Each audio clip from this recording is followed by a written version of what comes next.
I'm your host, Rachel Zaleski, and this is the Zaleski Sports Show, where our sports expert Jason Zaleski and I talk about sports. We will be bringing you educational, interesting, and easy to digest sports information for all level sports fans. We will cover national, regional, and local sports information using hands-on demonstrations, statistics, and visual aids. So stay tuned and enjoy the show. Today, we are going to be talking a little bit more about how things wrapped up with the Masters in Augusta, Georgia this previous weekend. So it's all over with. 4 intense days of nonstop golf playing, it seems like. Yeah. Jason, what are your thoughts? What did you think, or who were you rooting for to win? Did they win? And how did things shake up for you? Well, of course, I was rooting for Tiger Woods to win, and unfortunately, Tiger was not allowed to play this year. So you said last week that you had words for him you couldn't say on TV. Well, I do have words for him, and I wish I could help him get back to the golf course and get back and compete, and hopefully we'll get to see that again in the near future. Golf is always more fun, or has been, during the last 20 years with Tiger Woods involved. So hopefully he's able to come back and help spice things up a little bit. As it turned out, though, we did have a spicy weekend of golf. Sergio Garcia and Justin Rose made Sunday very fun to watch as they both came down the stretch and provided us some great highlights to enjoy forever now in Masters golf history. Sergio started Sunday with the lead, gave up the lead at one point. He found himself on the back nine in the water, and it looked like all hope was lost for Sergio, but yet the Spaniard came through. Just had a great final 5 holes. Had a chance to win it in regulation on the 18th hole, just needed to hole his putt. The putt did just miss, so we got 1 extra hole of golf in the Masters, which if 72 holes aren't enough, well, let's go for 73. That's what I always say. And that's where we saw Sergio Garcia outduel and stave off Justin Rose and take home the green jacket. Masters champion 2017, Sergio Garcia. Yes, knowing that it just comes down to the mere inches of a swing, a putt, anything, just even the wind, something just not going right, can sway the entire outcome. So that was a pretty interesting last hole. That's about all I watched of it. Well, and you watched the championship winning hole, so you can always say that. Yeah, absolutely. Now, speaking of like a winning outcome, the next thing that we would like to talk about is our regional sports. So the Milwaukee Brewers starting their big, beautiful season of baseball. And Jason, we have quite a bit of information I want to kind of cover here today. Yeah.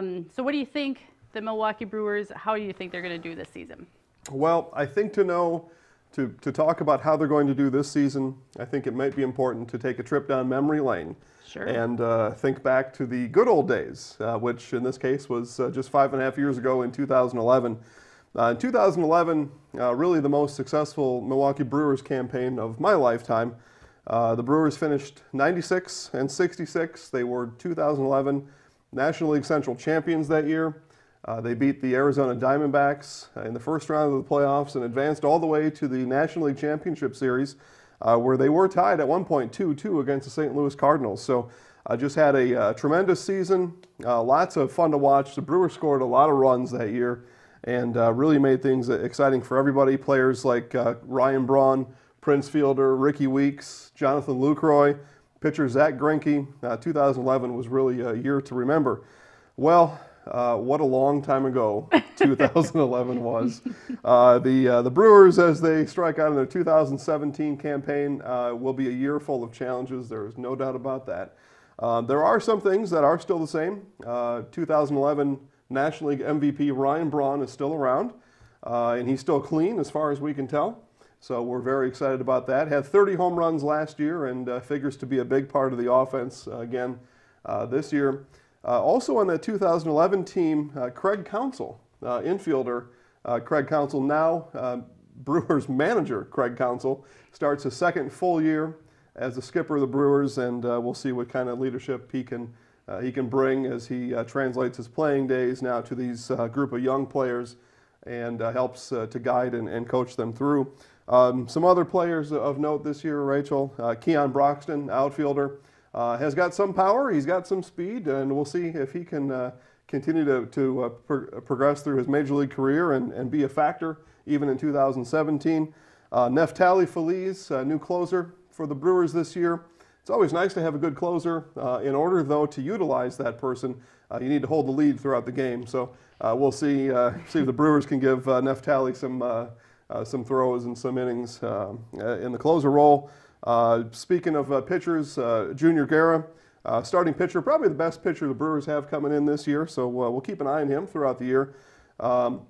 One thing the Brewers would look to improve upon this year versus last year is no starting pitcher last year had a complete game. So when you're not getting pitchers that can go the distance or even really get deep into a game, really put stress on the rest of the pitching staff and ultimately put stress back on the offense because they've likely given up too many runs. So we'll see. Pitching definitely is a big challenge for the Brewers this year.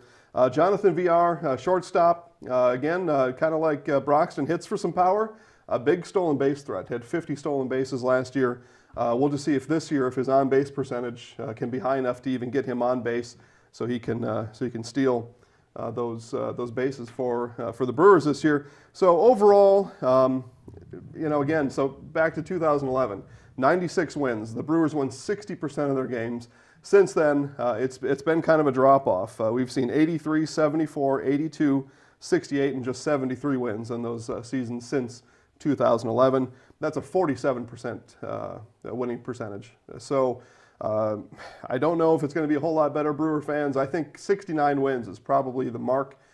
This year I've seen Vegas over-unders at 72, so I'll take the under, and we'll go 69. Cubs still the class of the NL Central, reigning World Series champions, just did their banner unfurling, and they'll do some ring ceremonies actually tonight. So Cubs are still the class of the Central, followed by the Cardinals, Pirates. Brewers probably finished fourth, and then the Reds, if you can believe it or not, the team that's worse than the Brewers, the Reds will be in last place in the Central this year. One thing though, Rachel, Brewer fans and really baseball fans alike can enjoy with the Brewers, no matter the record, is Hall of Fame announcer Bob Uecker. Bob's a lot of fun. I know you've got some stats or an interesting tidbit coming up about a movie that took place that featured movie star Bob Uecker. Listening on the radio, Bob has always got some fun things to say. Again, no matter the score, no matter what's going on, he's always there to pep you up. Just a couple things here that I think are funny he said over the years. Bob was a former Major League Baseball player, so that's where he got his baseball knowledge. One time he said, "I set records that will never be equaled. In fact, I hope 90% of them don't even get printed."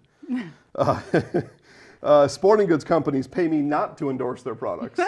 And then he finally says, anybody with ability can play in the big leagues, but to be able to trick people year in and year out the way I did, I think that was a much greater feat.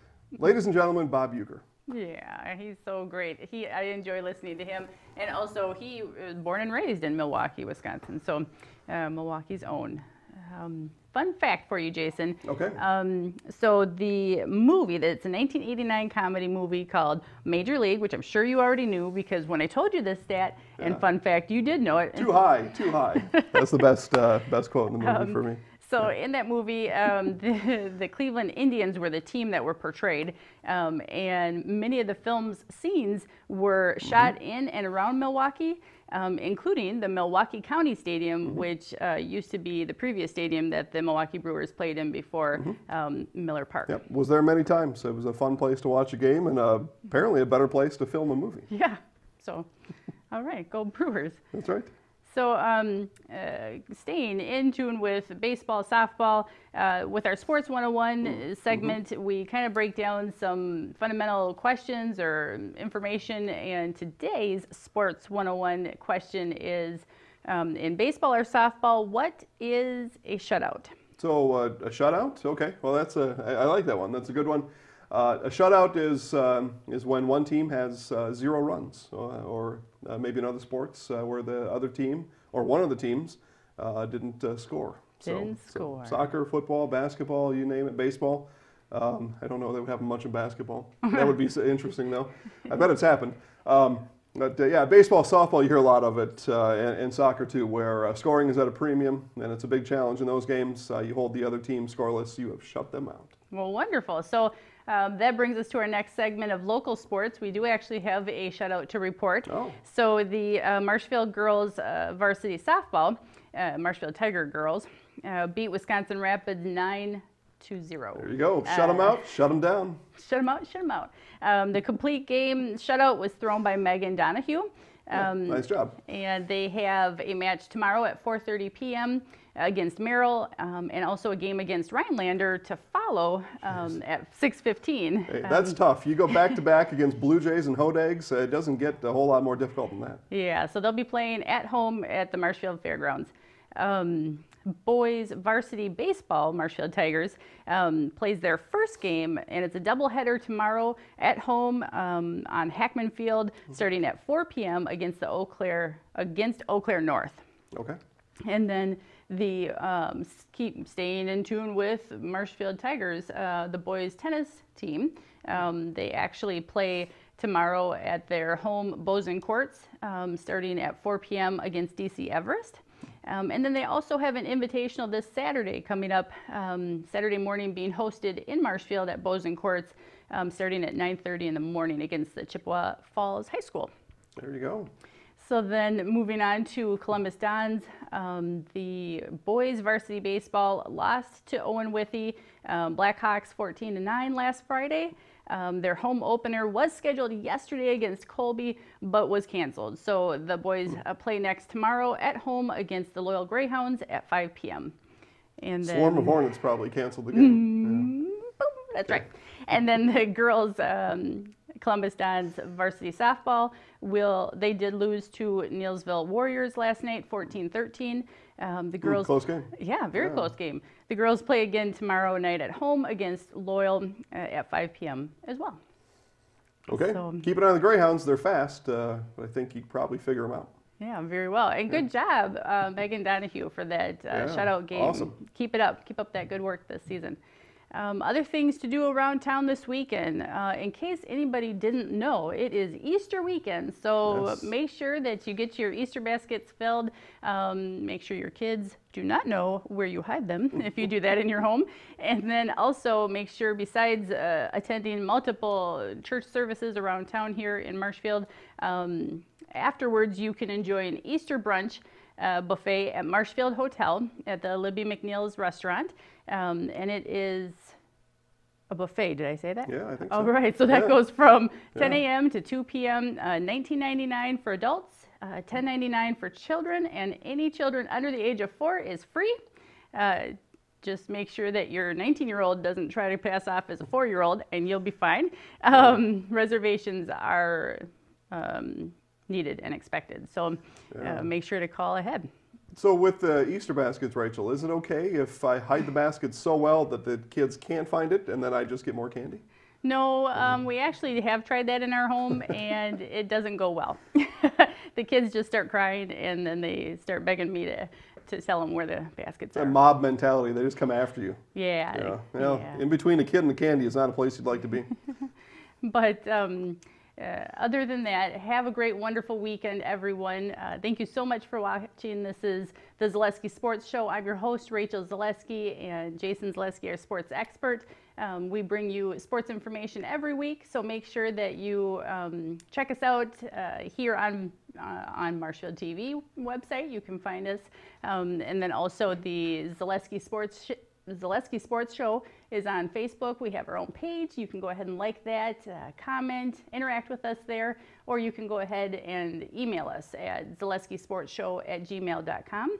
I think maybe we should take some in-person studio, like get some people in here to watch us live. That might be fun. Yeah, Let us know yeah. if that's something you want to do. Exactly. Then you can see all of our follies and bloopers. That's exciting to watch. And then definitely have a wonderful Easter week. Have a great time with your family and kids, and we will see you next week. Go Sports!